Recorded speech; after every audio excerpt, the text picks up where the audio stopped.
Hi hello students. आज हम लोग इंटीग्रल में जो है हम लोग चलेंगे। आज इंटीग्रल हम लोग कर रहे थे। इंटीग्रल में हम लोग इंडेफिनिट इंटीग्रल का वीडियो देखे हैं। अब हम लोग समझेंगे डेफिनिट इंटीग्रल। ठीक है, तो डेफिनिट इंटीग्रल समझने के लिए सबसे ज़्यादा ज़रूरी है कि उसका मीनिंग समझ पाना कि डेफिनिट इंटीग्रल दरअसल है क्या। ठीक है, तो उसके लिए देखिए, उसके लिए हम लोग आज शुरू करेंगे definite integral as the limit of a sum. ठीक है, डेफिनिट इंटीग्रल को लिमिट ऑफ ए सम के फॉर्म में हम लोग समझेंगे कि क्या है डेफिनिट इंटीग्रल का मीनिंग। देखिए, पहले बेसिकली कुछ चीज़ समझते हैं। जैसे आप लोग पहले से एरिया निकालना जानते हैं ना, एरिया ऑफ ट्रायंगल जानते हैं, एरिया ऑफ रेक्टेंगल जानते हैं, एरिया ऑफ स्क्वायर जानते हैं, एरिया ऑफ सर्कल ना, सबका एरिया निकालते थे। क्षेत्रफल जो समझ रहे ना, वो हम लोग निकालते थे। तो वो क्या था, वो कोई स्ट्रेट लाइन से बनता था।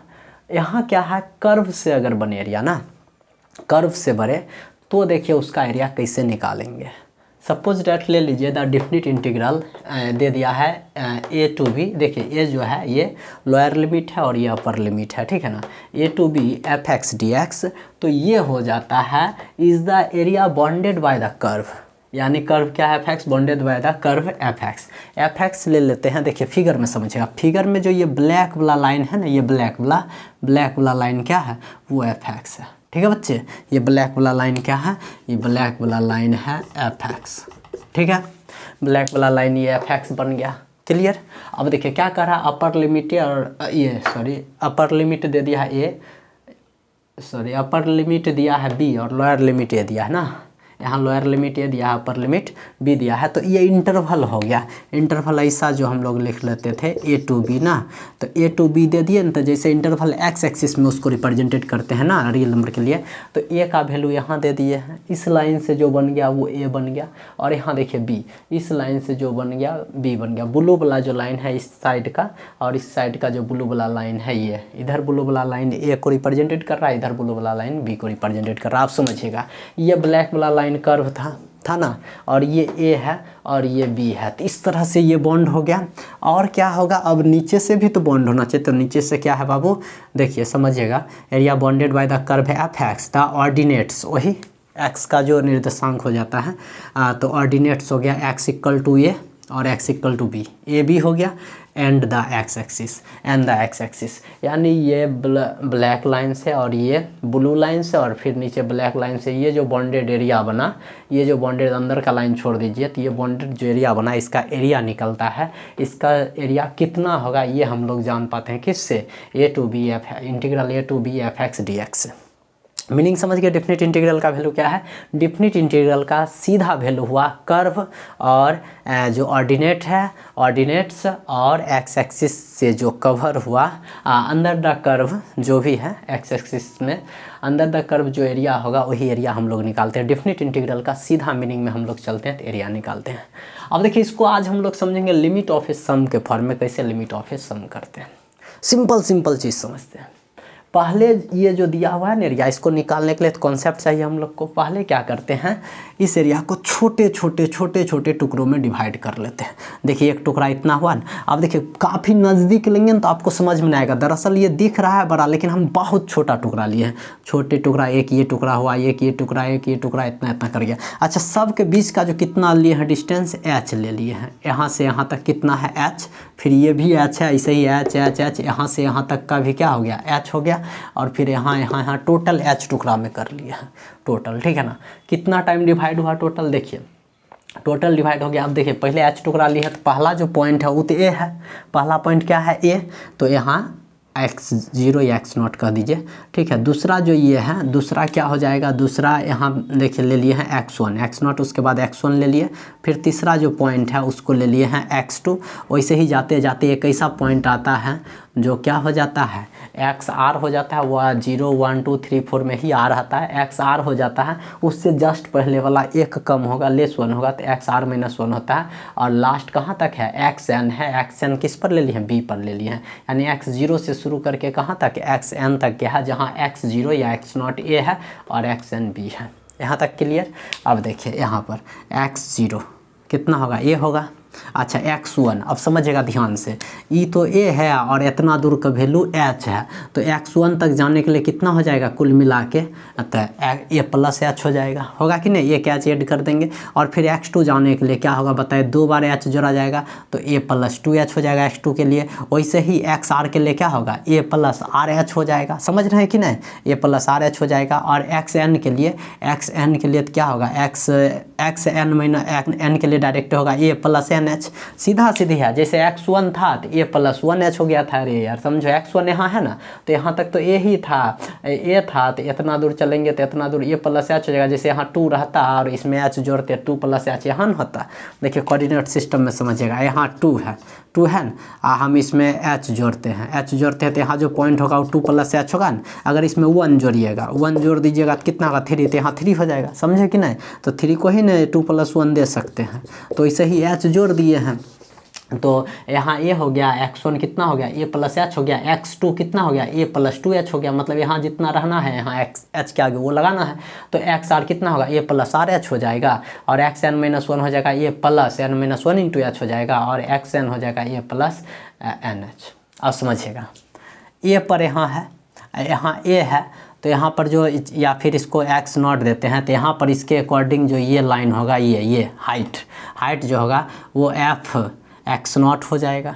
f(x0) मतलब कितना fa, वही ना हुआ, x0 ये है, और फिर ये लाइन कितना होगा, यहाँ x1 है तो ये जो है f(x1) हो जाएगा, हाइट f(x1) होगा ना, तो f(x1) होगा तो वही लिख दिए f a प्लस h।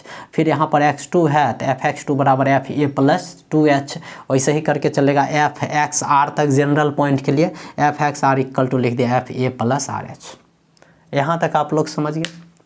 चलिए, यानी क्या था, ये जो इंटरवल था ना a to b, इसको हम छोटे छोटे अलग अलग इंटरवल में तोड़ लिए। पहला इंटरवल कितना ले लिए, देखिए छोटे छोटे इंटरवल में किसको तोड़े हैं, इसको लिख दिए हैं x0, x1, फिर तोड़ लिए हैं कितना x1, x2, फिर तोड़ लिए हैं कितना, ऐसे ही कर करके xr माइनस 1, xr ना, ऐसे कर करके छोटे छोटे टुकड़ों में पार्ट में डिवाइड कर लिए हैं।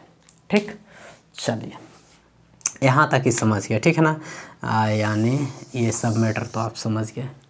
अब देखिए हम लोग को कॉन्सेप्ट इसका एरिया पूरे का निकालना है। ये पूरे का एरिया निकालने के लिए हम लोग क्या करते हैं, हम लोग सबसे पहले ये सोच लेते हैं A से B तक के बीच में सबसे पहले हम लोग को समझना है जो xn है ना, कुछ कॉन्सेप्ट पहले लेते हैं। देखिए xn इक्वल टू कितना है, xn equal to a plus NH है, a प्लस NH, ठीक है।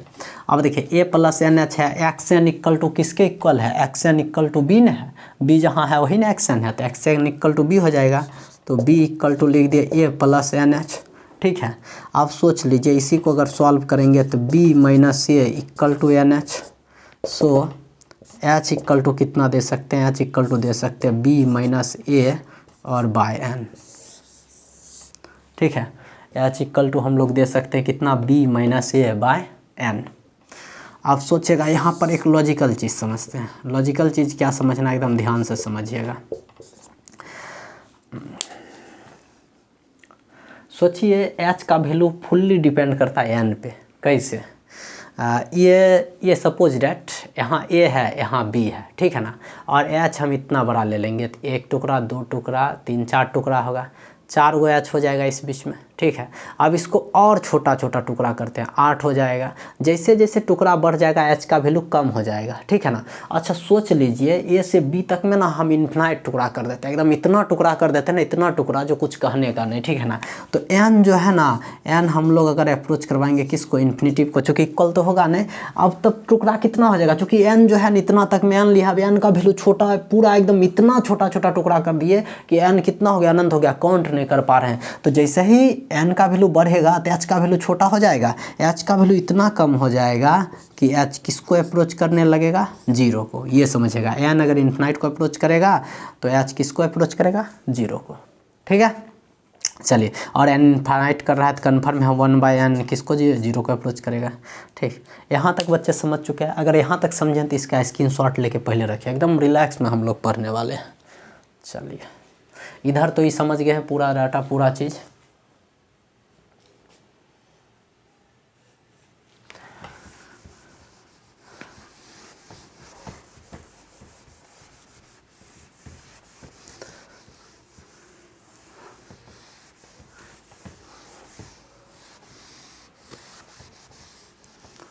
अब देखिए एकदम रिलैक्स में स्टडी करते हैं। एक इसमें बहुत सारा टुकड़ा, एक टुकड़ा हम यहाँ लिए, ठीक है ना, ए बी सी डी। चूँकि हम लोग का यहाँ सी तक कर्व जहाँ तक है वहाँ तक तो अपना एरिया निकालना ना है। सी डी समझ रहे हैं कि नहीं, चूँकि यहाँ तिरछा ये क्रॉस किया C D, A B C D, यहाँ 4 अलग अलग इमेज बन रहा है। सबसे पहले ये एक रेक्टेंगल बन रहा है ए बी सी एल, एकदम ए बी सी एल बन रहा है रेक्टेंगल। पहले अगर समझते हैं, थोड़ा देख के आप समझ सकते हैं कि area of A B C L ये ना लेस है, ध्यान से समझिएगा, ये कम होगा area of A B C D का। कन्फर्म है, चूँकि एल यहीं तक है तो रेड वाला जो कलर किया हुआ है उतना छूट ना गया ए बी सी एल में, ए बी सी एल में उतना छूट गया। कन्फर्म है ए बी सी एल में उतना छूट गया, तो वो लेसे होगा किससे, एरिया ऑफ किससे बाबू, ए बी सी डी से। ठीक है, ए बी सी डी यहाँ तक हो गया, सी डी यहाँ तक हो गया। और ये एरिया जो है ये एरिया लेस होगा, ध्यान से समझिएगा, ये एरिया लेस होगा ए बी एम डी से, क्योंकि डी एम तो थोड़ा ऊपर बढ़ के एक रेक्टेंगल बन गया ना, तो उससे कम हो जाएगा। तो ये कम हो जाएगा area of A B M D से। यहाँ तक तो आप लोग समझ गए ना, क्लियर है, ये चीज़ समझ गए होंगे।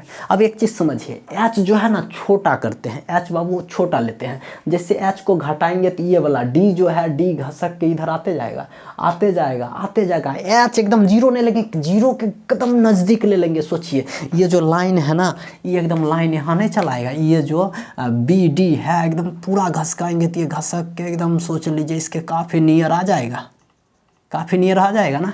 और जब काफ़ी नियर आएगा ना तो ये जो गैप छूट गया था नीचे वाला में और ऊपर वाला में जो गैप बढ़ा दिए थे, एम भी घसक के यहाँ चलाएगा, डी घसक के आ जाएगा, तीनों के एरिया अप्रॉक्स इक्वल नहीं होने लगेगा।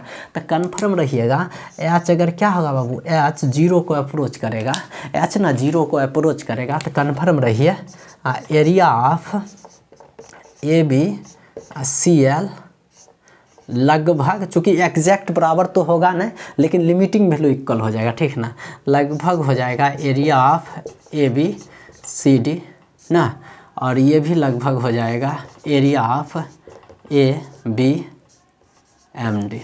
ठीक, मतलब क्या, जो ये एरिया है हमको फाइंड आउट ये एरिया करना है, ठीक है ना। ये एरिया जो है ना इससे थोड़ा ज़्यादा, एकदम थोड़ा ज़्यादा, और इससे थोड़ा कम होगा, ये हम लोग समझ के यहाँ था। ठीक, हम लोग ये देखें किस टुकड़ा में, एक टुकड़ा में देखें, ठीक है। अच्छा, सपोज डेट कि ये टुकड़ा हम लोग देखें दो साइड से, इसका हम लोग क्या कर सकते हैं, बीच जो है इसको अगर हम लोग ले लें तो यहाँ से एक बात आप समझिएगा, आप ना एरिया ऑफ रेक्टेंगल के फार्मूला पर इसका निकाल सकते हैं। कैसे, एल बाई बी ना, लेंथ बाई वाइड कर लेंगे तो लेंथ कितना होगा इसका, लेंथ इधर से ले सकते हैं डी बी, या इधर से ले सकते हैं ए सी, अहिन, या तो इससे या उससे निकालेगा, कर्व में तो नहीं निकल पाएगा। इस कंडीशन में क्या करते हैं, एक बार लोअर साइड ले लेते हैं, ठीक है ना, ये जो है ना इस तरफ वाला, और फिर एक बार ये साइड ले लेते हैं, ठीक है, दोनों पर निकाल सकते हैं। तो पहले अगर यहाँ से निकाल ले ना, एरिया के लिए ऐसे देते हैं, पता ही है आप लोग को ना, अगर हम लोग निकालते हैं एरिया ऑफ, ध्यान से समझिएगा, हम लोग पूरे कर्व का निकाल लेते हैं। एरिया ऑफ पूरा कर्व कितना है, पी क्यू, फिर कितना P Q R S, P Q S R P, यानी P Q S R P bounded, पूरे का हम लोग को एरिया निकालना है, ठीक है। अब पूरा अलग अलग क्या है, रेक्टेंगल में डिवाइड है, एक रेक्टेंगल ये है ना, फिर एक रेक्टेंगल ये है, फिर यहाँ 8 टाइम तक हो गया, फिर यहाँ भी एक रेक्टेंगल है ना, बहुत सारा रेक्टेंगल बना चुके हैं, एन टाइप में डिवाइड है। अब क्या करते हैं, इसका एरिया जब निकालना है तब डायरेक्ट हम लोग यहाँ पर लिख सकते हैं, ध्यान से समझिएगा, एस एन दे देते हैं, ठीक है ना, एस एन देते हैं, इस तरफ वाला लेते हैं हम लोग लेंथ, ठीक है ना। तो ये लेंथ लीजिए, एल गुने बी कीजिएगा ना, हो एल गुने बी, इसका एरिया अगर निकालना है तो एल तो ई हो रहा है, यानी क्या हो रहा है, ये हो रहा है एफ एक्स नॉट इंटू लंबाई या गुने चौड़ाई, चौड़ाई कितना है, एच है, फिर प्लस, अब इसका निकालिए, इसका निकल गया, ठीक है, जो निकल जाता है उसको टिक कर लेते हैं। इसका निकल गया, फिर इसका निकालिए, तो इसका निकालिएगा तो कितना होगा x1 ना, तो डायरेक्ट लिख देंगे f x1 इंटू, इसका भी तो ही हो जाएगा, चौराई सबका सेम h हो जाएगा। फिर कितना करेंगे, कंटिन्यू जाएंगे, कितना होगा f x3 into H dash dash dash plus, हम लोग कहाँ तक जाएंगे, यहाँ तक जाएंगे। सोचो लास्ट वाला साइड हम लोग नहीं लेंगे, क्यों, क्योंकि हम लोग इस साइड से निकाल रहे हैं। तो जैसे ई वाला एरिया निकाले तो इस साइड तो रेस्ट रह जाएगा, ई वाला एरिया निकाले तो इस साइड रेस्ट रह जाएगा, वैसे ही ई वाला एरिया निकालेंगे, ई साइड रेस्ट रहेगा, इधर वाला साइड से निकालेंगे। अब सोचना, यहाँ 2 था तो इधर वाला साइड 1 हुआ ना, यहाँ r है तो इधर वाला साइड r-1 हुआ, यहाँ xn है तो इधर वाला साइड होगा xn-1। तो कुल मिला के यहाँ लिखेंगे f of x n-1 into H. ठीक है, चलिए बच्चे ये सब तो नोट कर चुके होंगे आप लोग।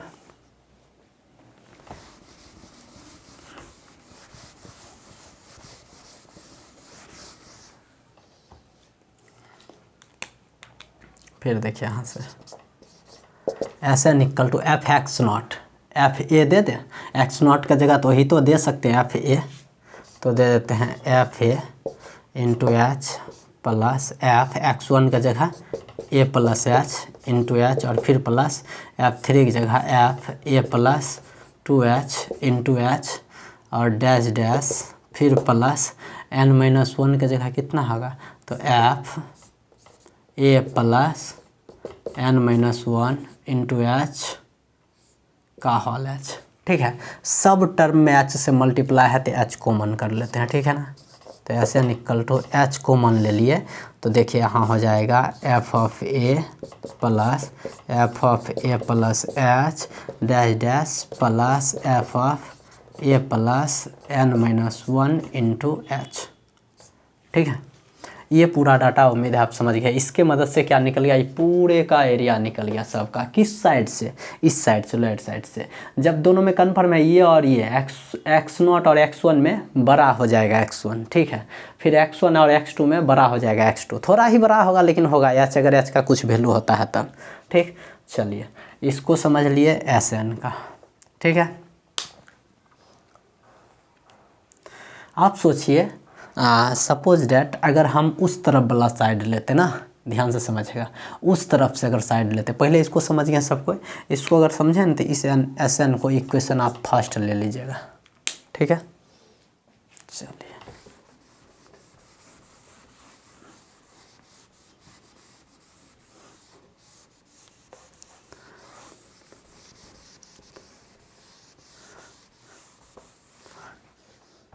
अब एक चीज़ और समझिए, फिर और करके ये समझ सकते हैं बाबू, कैपिटल लेटर में Sn ले लेते हैं। इसका अगर निकालेंगे तो उस तरफ वाला अगर साइड लेते हैं, तो उस तरफ वाला साइड लेंगे तो पहला का क्या हो जाएगा, पहला बताइए तो एक्स नॉट का जगह क्या दे देंगे, एक्स नॉट का जगह x1 दे देंगे। तो यहाँ पर h डायरेक्ट देते हैं, नहीं ज़्यादा शॉर्ट हो जाएगा, यानी यहाँ पे जो है इधर वाला लेंथ ये लेते हैं, h तो फिक्स हो जाएगा, यहाँ पे हो जाएगा एफ x1 इंटू एच, फिर प्लस कितना F x2 into H dash dash plus, यहाँ तब लास्ट वाला ना आ जाएगा साइड, यहाँ आ जाएगा एफ xn इंटू एच। अभी भी वही निकाले जैसे ये एरिया निकाले वैसे ही, खाली इस एरिया में ना देखिए समझ लीजिए, ये वाला लिए थे, इधर वाला में ये लिए थे लेंथ और ये लिए थे हम लोग वाइड, ठीक है ना, ये ले लेते, ठीक है। तो लंबाई और चौड़ाई ये लिए थे, लेकिन अभी जो एरिया निकाल रहे हैं फिर उसमें ये ले रहे हैं, ये और ये, मतलब क्या, जो लेफ़्ट वाला लिए थे लेंथ, अब राइट वाला लेंथ लेंगे हर इमेज में, हर रेक्टेंगल का। ठीक है, क्यों, क्योंकि राइट वाला थोड़ा ज़्यादा होगा, यहाँ क्लियर साफ दिख रहा है, देखिए ये लिए तो ये थोड़ा छोटा है और ये लिए थोड़ा ज़्यादा हुआ ना, तो ऐसा ले लेंगे तो कन्फर्म है ऐसा हो जाएगा। अब फिर यहाँ पर भी समझ लीजिए Sn इक्वल टू, देखिए ये स्मॉल लेटर में दिया, ये कैपिटल लेटर में दिया, ठीक है बच्चे। तो यहाँ पर f1 की जगह f कितना करिएगा, ए प्लस एच इंटू एच, और फिर plus f a plus x1 A plus H है ना था, हाँ, ए प्लस 2h प्लस एच, ठीक है, डैश डैश डैश दे दिए, एफ कितना, एफ ए प्लस टोटल कितना होगा NH ना, इंटू एच। एच कॉमन कर लीजिए, तो Sn में एच कॉमन कर लेंगे तो समझिएगा, एच कॉमन कर लिए ना तो यहाँ पर भी हो जाएगा F a plus H plus f a plus 2H dash dash plus f a plus NH। ठीक है, यहाँ तक हो गया। अब देखिए क्लियर समझिएगा, इसको देते हैं इक्वेशन सेकेंड। ठीक है, एक इक्वेशन फर्स्ट हो गया और एक हो गया इक्वेशन सेकेंड। इसको नोट कीजिए पहले, दोनों देखिए दोनों से एरिया निकाला है, ये भी एरिया निकल गया है, ये एरिया निकला है। ठीक है, ये पूरा जो निकला है ये भी एरिया निकला है। ठीक, और ये भी निकला है एरिया, लेकिन दोनों एरिया में थोड़ा डिफरेंस होगा। कैसे? एक में लेंथ जो है इधर साइड वाला ले लिए थे, एक में लेंथ उधर वाला लिए थे। ठीक है ना।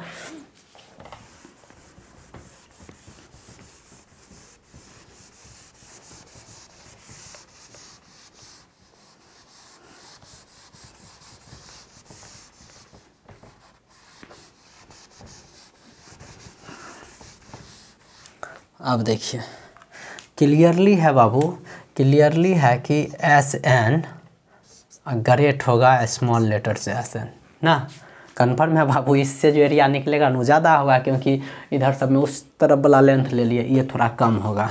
ठीक है, लेकिन याद रखो इफ़ H अगर जीरो को अप्रोच करे, H जीरो को अप्रोच करे तो क्या होगा, ये लेंथ इक्वल नहीं हो जाएगा। मान लो इसके बहुत नज़दीक लेंगे, बहुत एकदम जहाँ है ना एकदम उसी के नज़दीक ले लेंगे पूरा, तो क्या डिफरेंस होगा? कुछ नहीं, जीरो के लगभग अप्रोच करेगा। उस कंडीशन में Sn तो नहीं होगा उसके इक्वल, बट अगर H जीरो का अप्रोच करता है तो लिमिटिंग वैल्यू जो है, लिमिटिंग वैल्यू कितना, Sn H tends to zero equal ही होगा limiting value small letter Sn H tends to zero.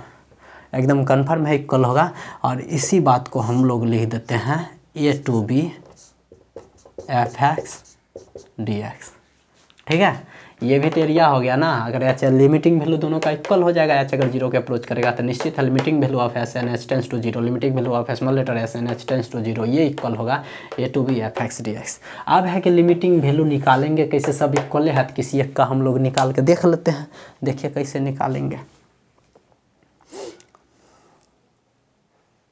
चलिए।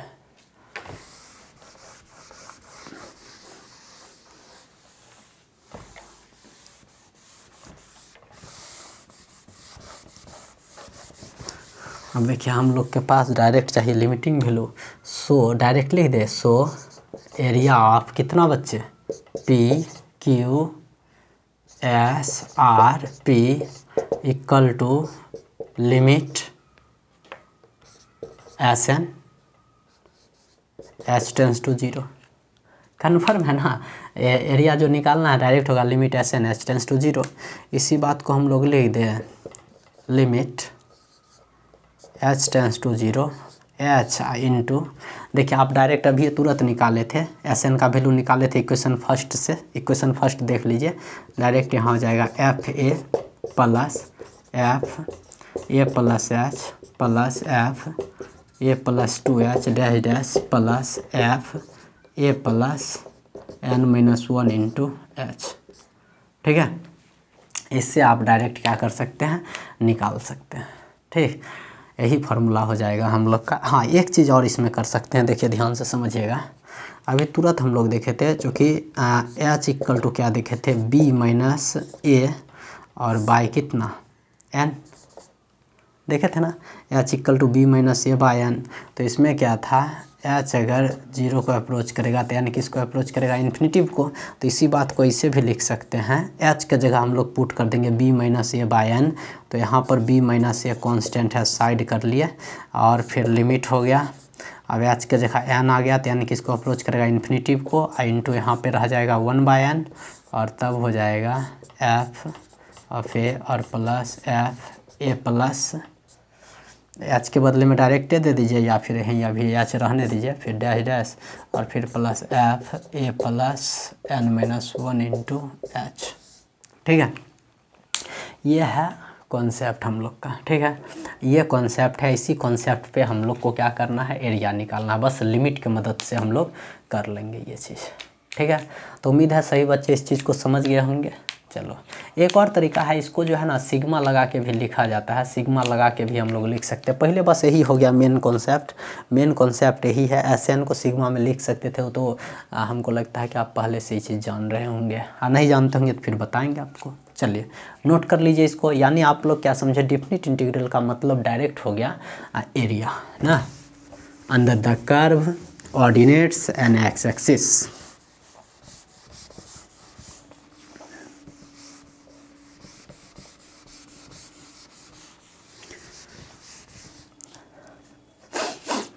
चलिए मिटा दे बुआ, इसको लिखिए पहले।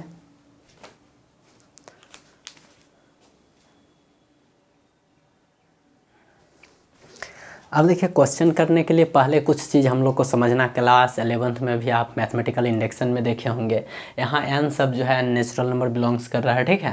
और या फिर इन्फिनिटिव सीरीज में भी हम लोग देखे थे ना, या AP में भी देखे होंगे।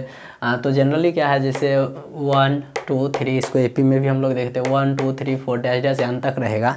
तो यहाँ जो है इस सभी टर्म का जो सम होगा ना, मतलब SN जो है, इसका SN है एक तरह से ना, इस पूरे का SN जो है वहाँ पे क्या हो जाएगा, वो हो जाएगा n × n + 1/2। अगर 1 का स्क्वायर प्लस 2 का स्क्वायर प्लस 3 का स्क्वायर, लास्ट टर्म n का स्क्वायर होता है सभी ना, डायरेक्ट काउंटिंग नंबर का जो स्क्वायर को ऐड करेंगे तब होगा n × n + 1 × 2n + 1/6। फिर n 1³ + 2³ + 3³ डैश डैश n³ है, तब इसका हो जाता है n × n + 1/2 का होल स्क्वायर। ये समझ गए। उसके बाद GP में देखिए AR स्क्वायर AR⁻n-1 इन GP, ये तो GP में है ही ना। देन तब SN, इस सभी टर्म का जो सम निकालेंगे ना, A + AR + AR square dash dash plus AR⁻n-1, ये पूरे का सम निकालेंगे तो वो निकलेगा A × 1 - r⁻n/1 - r। अच्छा दोनों टर्म में माइनस कॉमन ले लीजिए तो ये पहले आ जाएगा, 1 बाद में चल जाएगा, तो माइनस ऊपर नीचे कॉमन लेके कैंसिल हो जाएगा, तो A × r⁻n-1/r-1, ठीक है। यहाँ पर ये क्या है बाबू, फर्स्ट टर्म है, n क्या है, नंबर ऑफ टर्म्स है, और r क्या है, कॉमन रेशियो है, ठीक है। कॉमन रेशियो क्या, कॉमन रेशियो इसे निकालते हैं डायरेक्ट, ये समझ लीजिए a पर पावर r बाई क्या कर लेते हैं, a कर लेते हैं, वही a पर power r square by a पर पावर ar ना, वैसे ही समझ रहे हैं। अगर a पर पावर r सॉरी यहाँ पे हम लोग समझा देते, थोड़ा फास्ट नहीं, स्लोली चलते हैं। देखिए कॉमन रेशियो कैसे निकालते हैं, कॉमन रेशियो निकालने के लिए डायरेक्ट समझिएगा, AR/A कर लिए ना, ये इक्वल ही हो जाएगा कितना, AR² AR। देखिए यहाँ कट के R आ गया, यहाँ भी कट के क्या आ जाएगा, कट के RN आ जाएगा ना। तो कुल मिला के ये समझ सकते हैं कि अगर लास्ट टर्म ARN है, उसमें हम डिवाइड कर देंगे AR⁻n-1 से, इस तरह से, ठीक है, समझ गए। यानी हर अगले टर्म में जो है ना, पहले वाले टर्म से डिवाइड करना है। जैसे मान लीजिए सभी टर्म को T1 T2 देते हैं, तो T4/T3 = R होगा, समझ गए। चलिए इतना नोट कीजिए, फिर अब नॉमरिकल तब देखते हैं एक सम ऑफ लिमिट पे।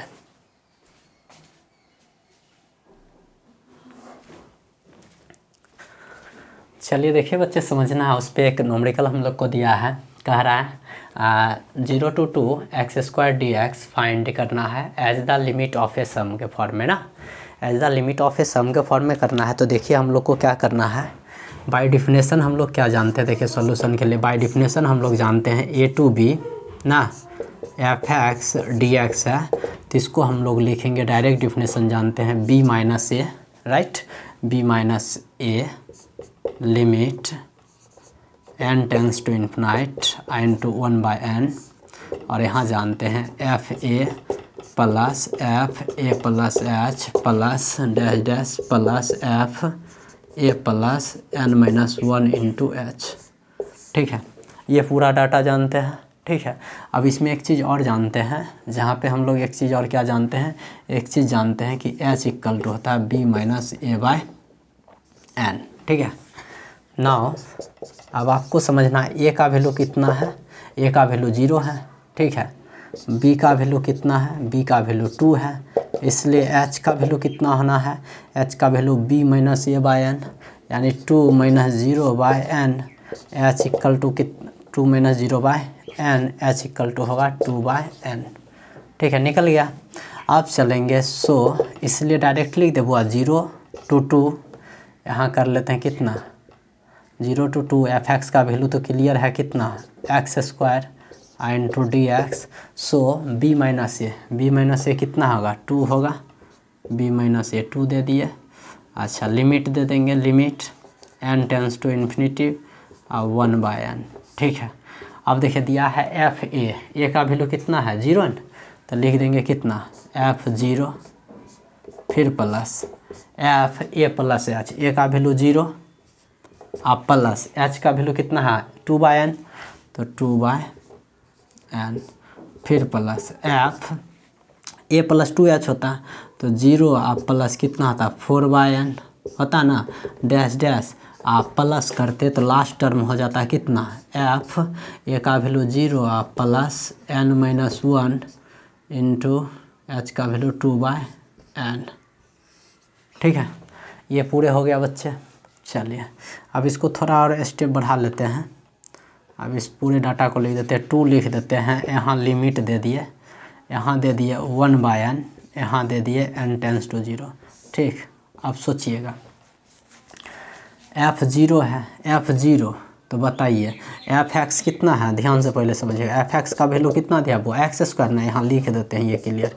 एफ एक्स कितना है, एक्स स्क्वायर है, तो एक्स स्क्वायर है तो f0 कह रहा है, 0 कितना होगा 0 का स्क्वायर, तो यहाँ पर डायरेक्ट तो ये तो हो जाएगा 0 प्लस यहाँ f कितना है 2/n है, तो डायरेक्ट लिख दे, 0 क्यों लिखेंगे, डायरेक्ट f2/n हुआ वो f2/n, और फिर अगला क्या हुआ f4/n यही ना हो रहा है, और डायरेक्ट एक्स स्क्वायर है 2/n का होल स्क्वायर, यहाँ लिख दे 4/n का होल स्क्वायर, ऐसे करके होगा ना। तो कुल मिला के यहाँ लिख देते हैं 2/n का होल स्क्वायर प्लस 4/n का whole square plus dash dash और प्लस यहाँ लिख दे 2 इंटू n-1/n का होल स्क्वायर। ठीक है, सब टर्म देखिए यहाँ 2/n यहाँ भी है, 4/n में यहाँ भी 2/n है, यहाँ भी 2/n है, सब जगह 2/n का होल स्क्वायर कॉमन कर लेते हैं, 2 रहने देते हैं, यहाँ देते हैं लिमिट, यहाँ 1/n, यहाँ n टेंस टू और इन्फिनिटी n 0 दे दिए थे, इन्फिनिटी n। ठीक है, n टेंस टू इन्फिनिटी है। ठीक है बाबू, यहाँ दे दिए 0, कहानी है ख़त्म, तो 2/n का होल स्क्वायर ले लिए कॉमन, तो बचेगा कितना, देखिए 2/n का होल स्क्वायर चलाया तो यहाँ बच गया 1 का स्क्वायर प्लस 2/n का होल स्क्वायर कॉमन चलाया तो यहाँ बच गया 2 का स्क्वायर। समझे कि नहीं, एकदम रिलैक्स में आप सोच के देखिए कैसे। देखिए 4/n का होल स्क्वायर है ना, 4/1 का होल स्क्वायर है, तो 4 को लिख दे 2 क्रॉस 2/n का होल स्क्वायर ना, तो एक बार की करते हैं ये 2 और बटे में n का होल स्क्वायर, तो बच कितना जाता है 2 का स्क्वायर, 2/n का होल स्क्वायर तो 2 का स्क्वायर बच जाता है। ठीक है, ये पूरा डाटा हो गया। फिर प्लस वैसे 3 का square plus dash dash plus कितना n-1 का होल स्क्वायर। कैसे, देखिए 2/n तो निकाल लिए थे। अब देखिए अभी लगातार जो है ना n टर्म के स्क्वायर को जोड़ने के लिए अभी तुरंत बताए थे आपको कॉन्सेप्ट, क्या बताए थे, आपको बताए थे 1 का स्क्वायर प्लस 2 का स्क्वायर प्लस 3 का स्क्वायर डैश डैश, तो उसका होता है n+1 इंटू 2n+1/6, लेकिन लास्ट टर्म n होना चाहिए तब ना वो होता है। यहाँ लास्ट टर्म n-1 है, तो यही फार्मूला पर लास्ट टर्म n-1 यहाँ पुट कर देंगे, यहाँ भी n-1 पुट कर देंगे, 2 इंटू n-1 पुट कर देंगे। समझे, नहीं समझे फिर डिटेल से समझिए। देखिए बाबू, चूँकि 1 का स्क्वायर प्लस 2 का स्क्वायर प्लस डैश डैश अगर रहता है न प्लस n का स्क्वायर, तब इसका होता है n into n+1 into 2n+1 और /6। ठीक है, ये होता है, लेकिन n नहीं है यहाँ पे, हम लोग को दिया है कितना n-1, तो प्लस अगर कर देंगे यहाँ n-1 का होल स्क्वायर, तो n की जगह हो जाएगा n-1, यहाँ भी ना होगा हो, तो लिख देंगे n-1 इंटू यहाँ पर जब n की जगह n-1 की जगह +1 है तो इंटू n बच जाएगा, 2 इंटू n-1, ध्यान से समझिएगा 2 इंटू n-1 और +1 करेंगे तो 2n-2 +1, तो कुल मिला के 2n-1 होगा, यानी कुल मिला के n-1 इंटू n इंटू हो जाएगा 2n-1/6। ये डाटा होगा, देखिए ये डाटा होगा। ठीक है, चलिए इधर वो आई सब नोट कर लिए हैं, सबको नोट करके स्क्रीनशॉट लेते जाइएगा। अब देखिए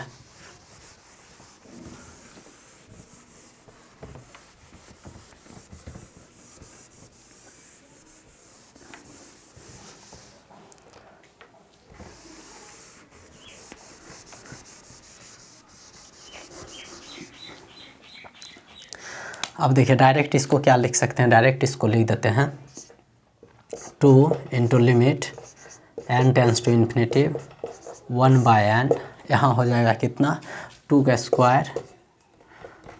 square by n square I into, ये पूरे का वैल्यू तो यहाँ निकलिए ना गया है, यहाँ निकल गया है कितना n-1 इंटू n आई इंटू 2n-1 ना, 2n-1 और बाय 6, ठीक है।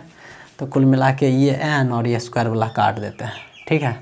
n और स्क्वायर वाला काट दिया तो कुल मिला के बच गया कितना 2 limit n tends to infinity 1/n और यहाँ बच गया 4।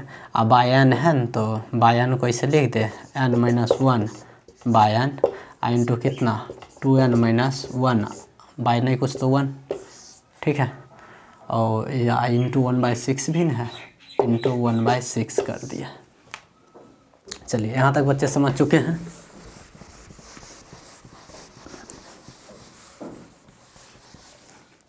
अब देखिए ये बाय 1/n है तो इसको भी अंदर इंटू में ही है तो इसके अपन में ले लेते हैं। यहाँ हो जाएगा 2 into limit n tends to infinity, यहाँ हो गया 4, यहाँ हो जाएगा n-1/n, यहाँ हो जाएगा 2n-1/n इंटू 1/6, समझ लीजिए 2, यहाँ पे हो जाएगा कितना लिमिट n टेंस टू कितना होगा इन्फिनिटी, यहाँ हो जाएगा 4। अच्छा अलग अलग कर लेते हैं अपन में, तो यहाँ 1-1/n, यहाँ पर कितना होगा 2-1/n और यहाँ होगा 1/6 n tends to infinite, so 1/n tends to 0, तो 0 के अप्रोच करेगा डायरेक्ट होगा 2 इंटू, समझ लीजिएगा 2 इंटू ये तो 0 हो गया तो यहाँ बच जाएगा 4, ये तो 0 हो गया यहाँ बच गया 2, ये तो रह जाएगा 1/6, ठीक है। तो कुल मिला के 3 और ये हो जाएगा 2, 16/3 स्क्वायर यूनिट जो देना है दे दिए। चलिए सही बच्चे समझ गए किस तरह से हम लोग किए, उम्मीद है आप सीख गए होंगे। आगे जो नेक्स्ट वीडियो है उसमें इससे रिलेटेड पूरे चैप्टर का क्वेश्चन हम लोग कर लेंगे एपीजीपी पे सेट। तो थोड़ा टफ लगता है बट बड़ा इजी चीज़ है, बड़ा इंटरेस्टिंग चीज़ है। तो आज से आप ये समझ गए जो डिफिनिट इंटीग्रल है, डिफिनिट इंटीग्रल का डायरेक्ट कितना हो जाता है, डिफिनिट इंटीग्रल जो है कर्व का एरिया बताता है, कर्व अंदर कर्व जो होता है वो, और कोऑर्डिनेट और एक्स एक्सिस से, ठीक है। जनरली आपको डिफिनिट आता ही, आपको पता ही है एक्स स्क्वायर है और यहाँ 0 था और dx, इसका करते तो कितना हो जाता है x³/3 हो जाता है ना, यहाँ 0 देते यहाँ 2 देते तो कितना हो जाता है x की जगह 2 देते 2 का क्यूब/3 माइनस 0 का क्यूब/3, तो क्या भाई ओ नहीं ओ ही, अच्छा यहाँ कैंसिल करके 1 लिखना था, सॉरी बच्चे, ठीक है। यहाँ 3 तो यहाँ हो जाएगा 8/3 ना। देखिए यहाँ पे इस मेथड से तो आप डायरेक्ट करिए ना सकते हैं, इस मेथड से कितना होगा x³/3 0 to 2, तो यहाँ हो जाएगा कितना x³ यानी 8 और /3 और -0, सो 8/3 हम लोग का रिजल्ट आ जाएगा ना। आप ऐसे ना करो, ये तो बस सम ऑफ लिमिट पे सीख लिया आज। चलिए बच्चे अगर आपको वीडियो अच्छा लगा तो आप अपने दोस्तों से शेयर कीजिए, लाइक कीजिए, चैनल को सब्सक्राइब कीजिए और रेगुलर आप जुड़े रहिए। बहुत जल्द आपके लिए JEE मेन का सेपरेट बैच ऑनलाइन शुरू होने वाला है। Thank you.